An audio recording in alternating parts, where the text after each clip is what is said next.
চেলিখোলা গজারিয়া এলাকায় সরকারি ভূমিতে গড়ে ওঠা ৮২,০০০ গাঁজা গাছ ধ্বংস করল বিশালগড় থানার পুলিশ। বৃহস্পতিবার সকাল থেকে দুপুর পর্যন্ত চলে এই অভিযান। গাঁজা কারবারিরা সরকারি ভূমি দখল করে এই গাঁজা বাগান তৈরি করে রেখেছিল বলে জানা গেছে।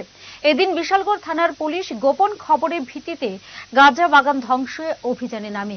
এই গাঁজা বাগান কারা তৈরি করেছেন সেই বিষয়ে তদন্ত শুরু করেছে পুলিশ। আজকে সকালবেলা সকাল 7টা থেকেই আমাদের কাছে একটা ইনফরমেশন আছে গজারিয়া চেলিখোলা এরিয়াতে পরিমাণ ইলিগাল গাঁজা কাল্টিভেশন আছে। তো আমরা সেই মোতাবেক চেলিখোলা এবং গজারিয়া এরিয়াতে বেরিয়েছি। আমাদের সাথে CRPF, TSR, SPO, women staff, থানার অন্যান্য অফিসার সহ আমরা আজকে সকালে বেরিয়েছি গাঁজা ডিস্ট্রাকশনে।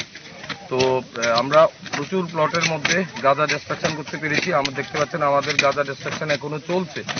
ওই গাছগুলি এখনো ম্যাচিউরড হয়নি। আমরা এগুলা কেটে এগুলাকে নষ্ট করছি। এগুলা গজারিয়া এবং বিভিন্ন চেলিখোলা এলাকাতে নদীর চর এবং ফরেস্ট ল্যান্ডের মধ্যে এই গাছগুলা করা হয়েছে। এখন পর্যন্ত প্রায় 82,000 অ্যাপ্রক্স গাঁজা প্ল্যান্টেশন আমরা ডিস্ট্রয় করতে পেরেছি। আমাদের ডিস্ট্রাকশন এখনো চলছে।